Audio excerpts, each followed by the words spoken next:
உங்கள் மனதை தொட்டு சொல்லுங்கள். உங்களை புரிந்து கொள்ளவில்லையே என்று எங்களிடம் மன்னிப்பு கேட்கவா வந்தீர்கள்? எங்களுடன் பேசி ஆறுதல் தேடிக் கொள்ளலாம் என்றா வந்தீர்கள்? என் பெண்ணின் வாழ்க்கை பறிபோய் விட்டது. இது பகவான் எங்களுக்கு கொடுத்த தண்டனை என்று சொல்லவா நீங்கள் இங்கு வந்தீர்கள்? உங்களுடன் சம்பந்தம் வைத்துக் கொள்ள எங்களுக்கு தகுதியே இல்லை என்று ஆதங்கப்படவா வந்தீர்கள்?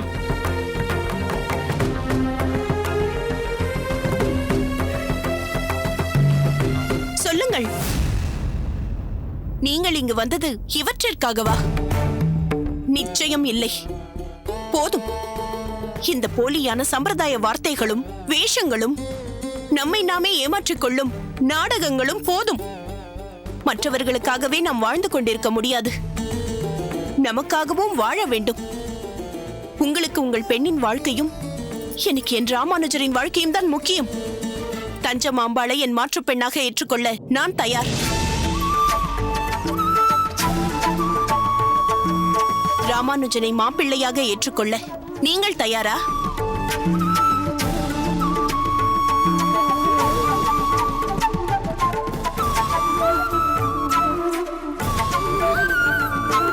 என்ன, இவர் எதுவும் பேசவில்லை என்று பார்க்கிறீர்களா? ஏன் சுவாமி, நான் கூறியதில் ஏதும் தவறு இருக்கிறதா? இல்லை, தங்களுக்கு இதில் ஏதாவது ஆட்சேபனை இருக்கிறதா? தஞ்சமாம்பாளை மாற்றுப் பெண்ணாக ஏற்றுக்கொள்ள தங்களுக்கு சம்மதம் தானே? சொல்லுங்கள். சம்மதம் தான் காந்திமதி. சம்மதித்துதானே நாம் அன்று பெண் கேட்க போனோம். பிறகு என்ன கௌசல்யா, மீண்டும் ஒரு முறை பெண் கேட்டு நாங்கள் வர வேண்டிய அவசியமில்லை. இதோ இப்போதே நாம் தட்டு மாற்றிக் கொள்ளலாம். சற்று நில்லுங்கள். உங்களுக்கும் சம்மதம், எங்களுக்கும் இதில் பரிபூரண சம்மதம். ஆனால் இதில் நாம் ராமானுஜனின் சம்மதத்தை தெரிந்து கொள்வது மிகவும் முக்கியம். வேண்டாம், அது அவசியமில்லை. உன் விருப்பப்படி யாரை வேண்டுமானாலும் மணப்பெண்ணாக கொண்டு வந்து நிறுத்து. என் சம்மதம் தேவையில்லை என்று அவன் உறுதியாக கூறியிருக்கிறான். இல்லை காந்திமதி, ஆரவமுதன் சொல்வது சரி. நாம் ராமானுஜனின் சம்மதத்தை தெரிந்து கொள்ளத்தான் வேண்டும். அவன் நிச்சயம் என் பேச்சை தட்டமாட்டான் தான். ஆனால் நீ ஒன்றை நன்றாக புரிந்து கொள்ள வேண்டும். அன்று தஞ்சமாம்பாள் இருந்த சூழ்நிலை வேறு. இன்று உற்றார் உறவினர்கள் கூடிய பெரிய சபை நடுவே நிச்சயதார்த்தம் நின்று போன நிழல் தஞ்சமாம்பாள் மீது படிந்திருக்கிறது. நானும் நீயும் இதை பெரிதுபடுத்தாமல் இருக்கலாம். ஆனால் ராமானுஜனின் மனோநிலை வேறாக இருந்தால்?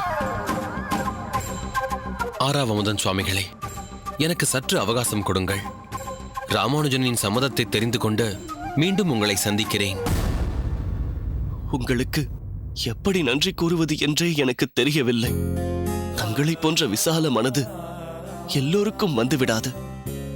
எல்லாவற்றையும் அந்த பெருமாளிடம் விட்டு விடுகிறேன்.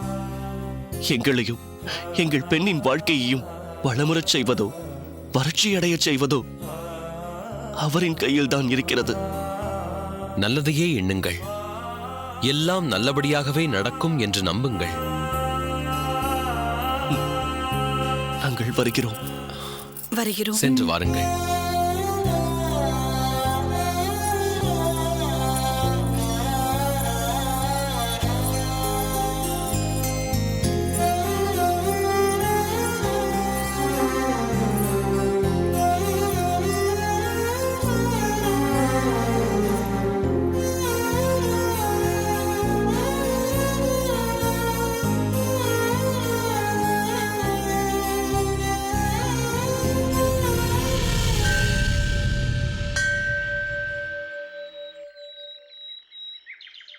ராமானுஜா, சற்று இரு. அடியன் தாசன். 2-3 நாட்களாக உன்னிடம் ஒரு விஷயம் கேட்க வேண்டும் என்று உன்னைத்தான் தேடிக்கொண்டிருந்தேன். இன்றுதான் நீ என் கண்ணில் பட்டாய். 2-3 நாட்களாக அடியனின் பணிகளில் சில மாற்றங்கள் இருந்ததால் அடியேன் கோவிலுக்கு வரும் நேரமும் சற்று மாறுபட்டு விட்டது. அதனால்தான் தாங்கள் அடியேனை பார்க்க வாய்ப்பில்லாமல் போய்விட்டதோ என்னவோ. இருக்கலாம். ஏதோ கேட்க வேண்டும் என்று கூறினீர்களே? ஆமாம், ஊரிலிருந்து என் தம்பியும் அவன் பேரன் கோதண்டராமனும் வந்திருக்கிறார்கள். பேரனை நம் ஊரிலேயே ஒரு நல்ல பாடசாலையில் சேர்த்து விட வேண்டும் என்று அவன் மிகவும் ஆசைப்படுகிறான். நம் ஊரில் 2-3 பாடசாலைகள் இருக்கின்றன. இதில் எது நல்ல நிலையில் உள்ளது, எந்த பாடசாலையில் பாடங்கள் நன்றாக போதிக்கப்படுகின்றன என்பது போன்ற விஷயங்கள் எல்லாம் உனக்குத்தானே நன்றாக தெரியும். அது மட்டுமில்லை, நீ பரிந்துரைத்தால் அவனை எந்த பாடசாலையிலும் சேர்த்துக் கொள்வார்கள். தேவரீரின் தம்பி பேரனுக்கு என்ன வயது என்று தாங்கள் கூறவில்லையே? 9 வயதாகிறது. இப்போது எந்த பாடசாலையில் பயின்று கொண்டிருக்கிறானாம்? மேப்பூரில் உள்ள அரங்கநாதன் சுவாமிகளிடம் பயின்று கொண்டிருக்கிறான். ஓ, அரங்கநாதன் சுவாமிகளிடம்? ஆமாம். பெரிய வேத விற்பனராயிற்றே. ஆஹா, எந்த பாடசாலையை அடியேன் அவனுக்கு பரிந்துரைக்கலாம் என்று எண்ணிக்கொண்டிருந்தேனோ அந்த ஆச்சாரியனே அங்கே வருகிறார் பாருங்கள். ஓ, மயூரவண்ணன் சுவாமிகளா? அவரேதான். இவருடைய பாடசாலையில் கோதண்டராமனுக்கு இடம் கிடைத்தால் மிகவும் சிரேஷ்டம். நிச்சயமாக கிடைக்கும். சற்று நீயே சுவாமிகளிடம் சொல்லி அவனை பாடசாலையில் சேர்த்து விட்டால் நன்றாக இருக்கும். அதற்கென்ன, தாராளமாக செய்கிறேன். அடியேன். நமஸ்காரம். நமஸ்காரம். என்ன, சந்நிதியிலிருந்து சற்று ஓய்வெடுக்கலாம் என்று இந்த பக்கம் வந்து விட்டீரோ? இல்லை இல்லை, கோயில் அதிகாரி அடியேனிடம் ஏதோ சந்தேகங்கள் கேட்பதற்காக கூப்பிட்டு அனுப்பியிருந்தார். அவரை பார்த்துவிட்டு இதோ இப்போது சந்நிதிக்கு தான் போய்க் கொண்டிருக்கிறேன். தேவரீரை 4-5 நாட்களாக கோவில் பக்கம் காணவில்லையே. ஊருக்கு எங்கேனும் போயிருந்தீர்களோ? அதற்கெல்லாம் தேகம் இப்பொழுது ஒத்துழைப்பதில்லை. உடல் நலம் குன்றி சற்று அகத்திலேயே ஓய்வெடுத்து கொண்டிருந்தேன். அந்த சமயத்தில் ராமானுஜன் அடியேனிடத்தில் இருந்து கொண்டு பிள்ளைகளுக்கு பாடம் நடத்தியதால் சற்று நிம்மதியாகவே ஓய்வெடுத்து கொண்டேன் என்றே சொல்லலாம். ராமானுஜா, 4-5 நாட்களும் நான் இல்லாத குறையே தெரியாது வகுப்பு நடத்தியதற்கு உனக்கு எவ்வளவு நன்றி சொன்னாலும் தகும். அபச்சாரம் சுவாமி, தாங்கள் அடியேனுக்கு நன்றி சொல்வதா? ஆக்ஞையிட்டால் நிறைவேற்ற தயாராக அரண்மனை வாயிலில் நிற்கும் காவலாளிக்கு அரசன் நன்றி கூறுவது தகுமோ? கூறிய நன்றியை திருப்பி எடுத்துக்கொள்ள முடியாது ராமானுஜா. அது அப்படியே இருக்கட்டும். அடியனுக்கு ஒரு சிறு விண்ணப்பம். சொல் ராமானுஜா. நம் அர்ச்சகர் சுவாமியின் தம்பி பேரன் வேப்பூரில் அரங்கநாத சுவாமிகளிடம் உபதேசம் பெற்றுக் கொண்டிருக்கிறானாம். அவனை நம் பாடசாலையில் சேர்க்க வேண்டும் என்று என்னிடம் கேட்டுக்கொண்டார். அடியேனும் தங்களிடம் விண்ணப்பிக்கிறேன் என்று கூறினேன்.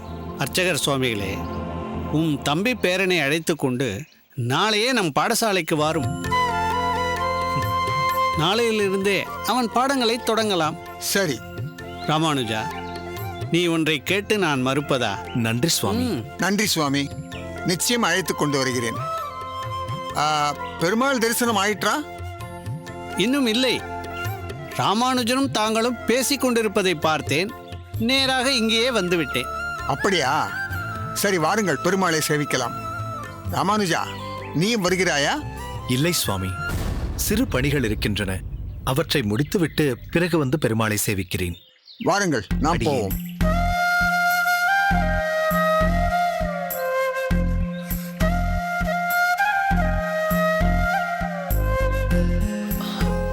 ராமானுஜா, அப்பா, சற்று உன்னோடு தனியாக பேச வேண்டுமே. சொல்லுங்கள் அப்பா. சரி வா, குளக்கரையில் அமர்ந்து பேசலாம்.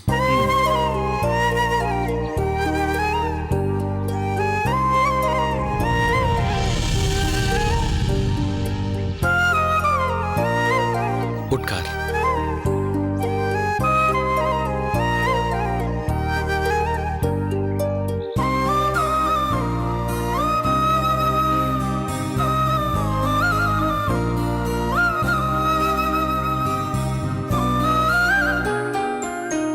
அப்பா, ஏதோ பேச வேண்டும் என்றீர்களே, ஏதாவது பிரச்சனையா? பிரச்சனை எதுவும் இல்லை. பேச்சை எப்படி தொடங்குவது என்றுதான் யோசித்துக் கொண்டிருக்கிறேன். மகனிடம் தந்தைக்கில்லாத உரிமையா? தாங்கள் எப்படி வேண்டுமானாலும் தொடங்கலாம். மகனிடம் தந்தை உரிமை எடுத்துக்கொள்வதில் வயதுக்கேற்றபடி வரம்பு உண்டு. கை குழந்தையாய் நீ இருந்தபோது நான் எடுத்துக்கொண்ட உரிமைகளை நீ பாடசாலைக்கு போக ஆரம்பித்த பின்னர் நான் எடுத்துக்கொள்ள முடியுமா? அல்லது அப்போது எடுத்துக்கொண்ட உரிமைகளை கல்வியும் ஆத்ம ஞானங்களும் பெற்று என் தோளுக்கு மேல் வளர்ந்து நிற்கும் உன்னிடம் இப்போது எடுத்துக்கொள்ள முடியுமா? இல்லை அப்பா, 1000 கற்றிருந்தாலும் நான் எப்பொழுதும் தங்களுக்கடங்கிய பிள்ளைதான்.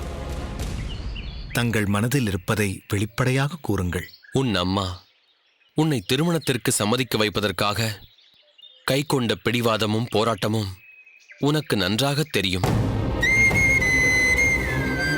அம்மாவின் மனதை அடியேன் மிகவும் காயப்படுத்தி விட்டேனோ என்று பல நாள் வருந்தியிருக்கிறேன் அப்பா. சரி, அது போகட்டும். ஆனால் அவள் ஆழ் மனதில் உள்ள இன்னொன்றை நீ அறிய மாட்டாய். இன்று அதுவும் உன்னை பாதிக்குமோ என்ற அச்சத்தில்தான் உன்னோடு பேசி அது குறித்து நீ என்ன நினைக்கிறாய் என்று தெரிந்து கொள்ள நினைக்கிறேன். இது அடியேனின் திருமணம் பற்றியதாக இருந்தால் தாம் மேற்கொண்டு பேச வேண்டிய அவசியமே இல்லை அப்பா. உன் திருமணம் பற்றியதுதான். ஆனால் பேச வேண்டிய கட்டாயத்தில் இருக்கிறேன். சரி, சொல்லுங்கள். அம்மாவின் இன்னொரு அபிலாஷை அவள் நினைப்பவளே அவளுக்கு மாற்று பெண்ணாக வரவேண்டும் என்பது. தஞ்சமாம்பாளை உனக்கு தெரியும் அல்லவா? நன்றாக தெரியும். அம்மாவின் நீண்டகால சிநேகிதி ஆறாவமுதனின் புதல்வி வேங்கடகிருஷ்ணனின் அக்காள். அவளை பற்றி நீ என்ன நினைக்கிறாய்? அடியேன் என்ன நினைக்க முடியும்? ஓரிரு முறை அவளை பார்த்திருக்கிறேன் என்பதைத் தவிர அபிப்பிராயம் சொல்லும் அளவுக்கு தஞ்சமாம்பாளை பற்றி அடியேன் என்ன சொல்ல முடியும்? உன் அம்மா தஞ்சமாம்பாளை தவிர மாற்றுப்பெண் என்ற ஸ்தானத்தில் வேறு எந்த பெண்ணையும் பார்க்க விரும்பவில்லையாம். சரி என்று அதை ஏற்றுக்கொண்டு தஞ்சமாம்பாளை பெண் கேட்கப் போனோம். ஆனால் துரதிருஷ்டவசமாக அதற்குள் அவர்கள் தஞ்சமாம்பாளுக்கு வந்திருக்கும் வேறு ஒரு சம்பந்தம் பற்றி பேசவே நாங்கள் ஏமாற்றத்துடன் திரும்பி வந்தோம். சரி, ஆனால் இப்போது தஞ்சமாம்பாளை பற்றி அடியேனின் அபிப்பிராயத்தை கேட்க அவசியமில்லையே? அப்படி ஒரு அவசியம் நேர்ந்துவிட்டது. நிச்சயதார்த்தத்துக்கு சற்று முன் அந்த சம்பந்தம் முறிந்து போய்விட்டது. அது பற்றி நீ ஏதும் கேள்விப்பட்டாயோ? கேள்விப்பட்டேன்.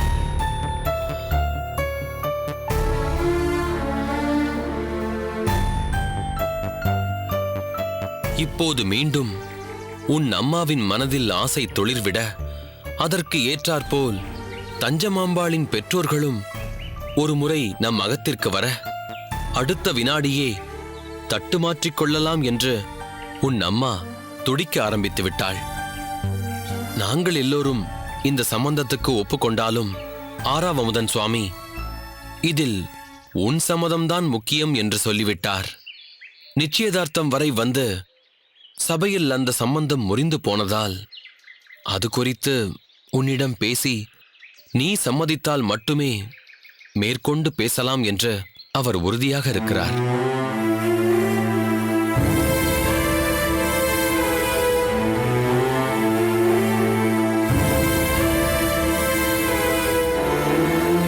அப்பா, தஞ்சமாம்பாளுக்கு அந்த சம்பந்தம் கூடாது என்பது பகவத் சங்கல்பம்.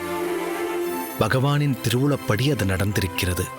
அதே போன்று தஞ்சமாம்பாள் தான் அம்மாவுக்கு மாற்றுப் பெண்ணாக வாய்க்க வேண்டும் என்பதும் பெருமாளின் திருவுளமாக இருக்கலாம்.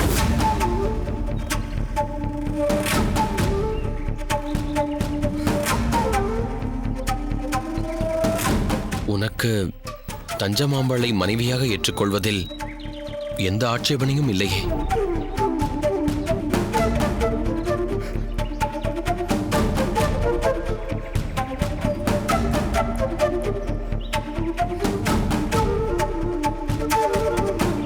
மனப்பூர்வமான சம்மதம்.